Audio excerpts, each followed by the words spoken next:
নমস্কার বন্ধুরা, পদ্মদির রান্নাঘরে আপনাদের সবাইকে স্বাগত। আজ আমি আপনাদের চায়ের কাপের 1 কাপ গরম দুধ দিয়ে দারুণ স্বাদের নরম তুলতুলে কেক বানানো দেখাবো। কেকটি বানানো কিন্তু একেবারেই সহজ, যে কেউ খুব সহজে বানিয়ে ফেলতে পারবে। আর কেকটা কতটা নরম তুলতুলে স্পঞ্জি হয়েছে দেখেই কিন্তু বোঝাই যাচ্ছে।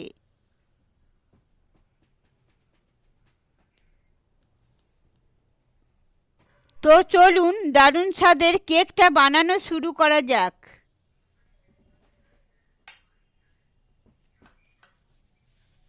কেকটি বানানোর জন্য প্রথমে একটা বড় সাইজের বাটি নিয়েছি। এবার বাটির মধ্যে দিয়ে দিচ্ছি চায়ের কাপের 1 কাপ গরম দুধ। এখানে দুধটা কিন্তু বেশ গরম দুধই নিয়েছি। এখন যতটা আমি দুধ নিয়েছি, মানে চায়ের কাপের 1 কাপ আমি দুধ নিয়েছি, তার থেকে একটু কম আমি চিনি দিয়ে দিচ্ছি। আর পুরো রেসিপিটাই আমি কিন্তু চায়ের কাপ মেপে দেখিয়ে দিচ্ছি, যাতে রেসিপিটি যে কেউ খুব সহজে বানিয়ে ফেলতে পারে। চিনিটা দুধের সঙ্গে খুব ভালো করে মিশিয়ে নিলাম। এখন এক সাইডে রেখে দেব। এতে চিনি গলে মেল্ট হয়ে যাবে। গরম দুধের মধ্যে চিনিটা দিলে চিনিটা কিন্তু খুব তাড়াতাড়ি মেল্ট হয়ে যাবে। 5 মিনিটের মতো রেখে দিয়েছিলাম। চিনি গলে কিন্তু মেল্ট হয়ে গেছে। আর দুধটা কিন্তু আগের থেকে পাতলা হয়ে গেছে। আর দুধটাও কিন্তু একেবারেই ঠান্ডা হয়ে গেছে, কোনো রকম কিন্তু গরম নেই। এখন দুধের মধ্যে দিয়ে দিচ্ছি একটা ডিম। ডিমটাও কিন্তু খুব ভালো করে এইভাবে মিশিয়ে দিতে হবে। ডিমটা দেওয়ার পর এইভাবে প্রায় 5 মিনিটের মতো খুব ভালো করে ফেটিয়ে নিতে হবে, যাতে মিশ্রণটা একটু ফেনা সৃষ্টি হয়। তাহলে কিন্তু কেকটা নরম তুলতুলে আর স্পঞ্জি হবে তত বেশি, খেতেও কিন্তু তত বেশি ভালো লাগবে। 5 মিনিটের মতো মিশ্রণটাকে খুব ভালো করে ফেটিয়ে নিয়েছিলাম। এখন মিশ্রণটির মধ্যে দিয়ে দিচ্ছি 3 চামচ সাদা তেল। তেল কিন্তু বেশি দিচ্ছি না। আপনারা যদি মিল্টের বাটার দিয়ে থাকেন তাহলে 3 চামচ মিল্টের বাটার দিতে হবে। আপনারা দেখুন, মিশ্রণটা কিন্তু 5 মিনিট খুব ভালো করে ফেটিয়ে নিয়েছি। মিশ্রণটা ফেটানোর পর মিশ্রণটার মধ্যে খুব ভালো করে ফ্লাফি হয়ে গেছে। এতে কেকটাও কিন্তু খুব ভালো হয়। তেলটাও কিন্তু খুব ভালো করে মিশিয়ে নিয়েছি। এখন মিশ্রণটির মধ্যে দিয়ে দিচ্ছি চায়ের কাপের 1 কাপ ময়দা। প্রথমে আমি চায়ের কাপের 1 কাপ ময়দা দিচ্ছি। তারপর আমি মিশ্রণটা আবারও খুব ভালো করে মিশিয়ে নিতে হবে ময়দাটা মেশানোর পর যদি মিশ্রণটা পাতলা থাকে তাহলে আবারও অল্প পরিমাণে ময়দা দিতে হবে। চায়ের কাপের 1 কাপ ময়দাটা খুব ভালো করে মিশিয়ে নিয়েছিলাম। মিশ্রণটা কিন্তু বেশ পাতলা লাগছে, তাই এখন আমি এর মধ্যে আরও 2 চামচের মতো ময়দা দিয়ে দিলাম। ময়দাটা কিন্তু খুব ভালো করে মিশিয়ে নিতে হবে। মিশ্রণটা কিন্তু এই রকম মিডিয়াম ঘনত্বে বানাতে হবে, তাহলে কেকটা কিন্তু তত বেশি ভালো হবে। এবার মিশ্রণটির মধ্যে দিয়ে দিচ্ছি 1/2 চামচ বেকিং পাউডার। আর দিয়ে দিচ্ছি তারও হাফ বেকিং সোডা, মানে 1/4 টিস্পুন বেকিং সোডা যতটা বেকিং পাউডার নিতে হবে ঠিক তার হাফ বেকিং সোডা দিতে হবে। খুব ভালো করে মিশিয়ে নেব। আর এই সময় দিয়ে দিলাম 1 চামচ ভ্যানিলা এসেন্স। কেকের ফ্লেভারটা কিন্তু যার যা পছন্দ মতো দিতে পারেন। ভ্যানিলা এসেন্সটাও খুব ভালো করে মিশিয়ে নিতে হবে। আর মিশ্রণটাকে এইভাবে প্রায় 5 মিনিটের মতো খুব ভালো করে ফেটিয়ে নেব। আর কেকটি বানানোর সময় মিশ্রণটাকে যত বেশি ফেটানো হবে কেকটা কিন্তু তত বেশি নরম তুলতুলে আর স্পঞ্জি হবে। খেতেও কিন্তু তত বেশি ভালো লাগবে। মিক্সনটা কিন্তু একেবারেই রেডি হয়ে গেছে। এখন কেকের মিক্সনটাকে এক সাইডে রেখে দিচ্ছি। এবার কেকগুলো যে কাপগুলোতে বানাবো সেই কাপগুলো নিয়ে নিয়েছি। অল্প পরিমাণে তেল নিয়ে খুব ভালো করে তেলটা ব্রাশ করে নিতে হবে। আর এই চায়ের কাপগুলো কিন্তু আমাদের বাড়িতে সবারই থাকে। আর কেকগুলো চায়ের কাপে বানাতেও অনেক সুবিধা হয়। আপনারা এখানে কিন্তু কেকটা চায়ের কাপেও বানাতে পারেন, আর না হলে দোকান থেকে পেপারের কাপগুলো কিনেও কেকটা বানাতে পারেন। আমি আপনাদের দুরকম পদ্ধতিতে কেক বানানো দেখিয়ে দিচ্ছি। চায়ের কাপগুলোতে খুব ভালো করে তেল ব্রাশ করে নিয়েছি। এখন পেপারের যে কাপগুলো হয় সেই কাপগুলোকে নিয়েও খুব ভালো করে তেলটা ব্রাশ করে নিতে হবে। এইভাবে আমি কয়েকটা কাপকে তেল ব্রাশ করে নিয়েছি।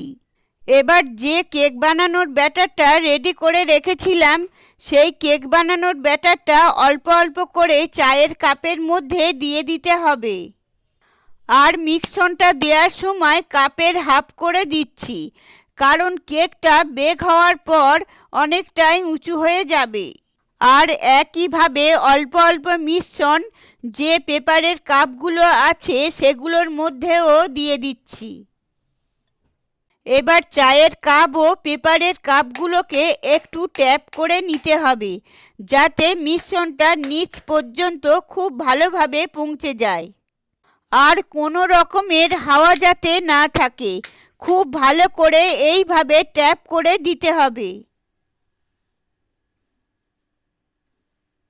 তারপর আমি কিছু কাজু কিশমিশ কাপের ওপর থেকে ছড়িয়ে দিচ্ছি।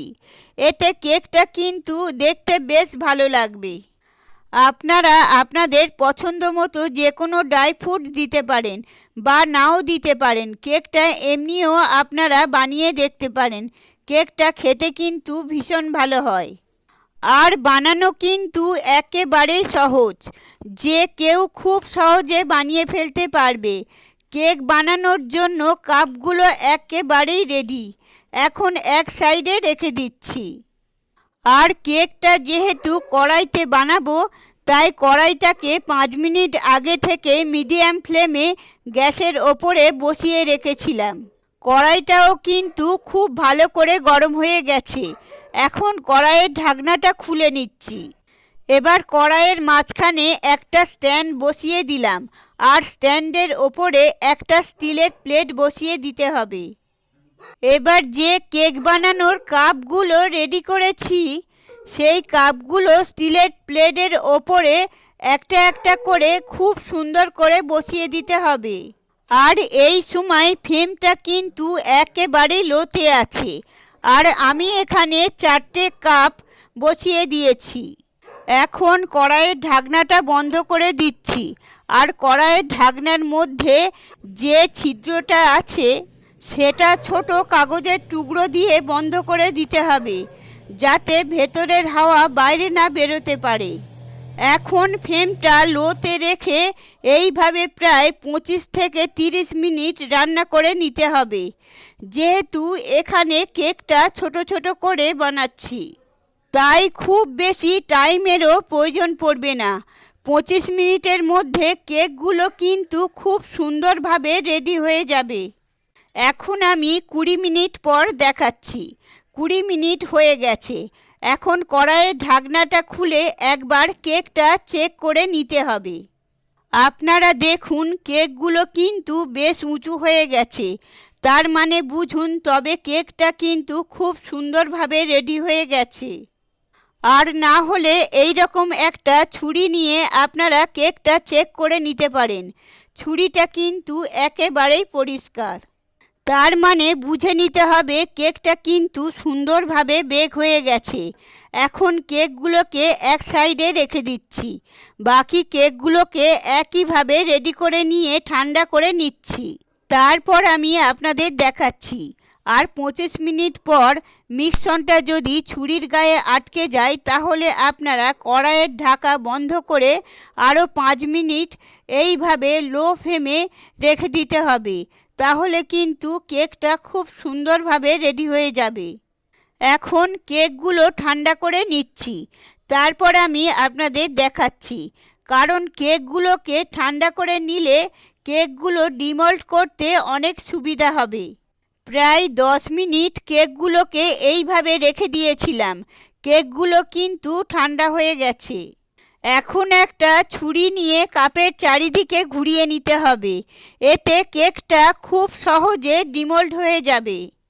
আপনারা একটা কেক বানানোর হাতা দিয়েও এইভাবে গোল করে ঘুরিয়ে নিতে পারেন, তাহলে কেকটা কিন্তু খুব সহজে কাপের থেকে বেরিয়ে আসবে। আর আপনারা দেখুন কেকটা কতটা নরম তুলতুলে হয়েছে। রেসিপিটা শেষ পর্যন্ত দেখার জন্য আপনাদের অসংখ্য ধন্যবাদ।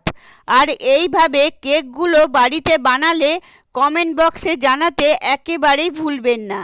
খেয়ে আপনাদের কেমন লাগলো। এখন কেকটা আমি আপনাদের কেটেও দেখিয়ে দিচ্ছি কতটা নরম তুলতুলে আর স্পঞ্জি হয়েছে। আর কেকের এই রেসিপিটা ভালো লাগলে চ্যানেলটি সাবস্ক্রাইব করে নেওয়ার অনুরোধ রইল। পাশে থাকা বেল আইকনটি প্রেস করে নেবেন নতুন রেসিপির আপডেট সবার আগে পাওয়ার জন্য। আপনারা দেখলেন তো কেকটা কতটা নরম তুলতুলে আর স্পঞ্জি হয়েছে। এখন আমি আপনাদের ভেঙেও দেখিয়ে দিচ্ছি কেকের ভেতরে কেমন হয়েছে।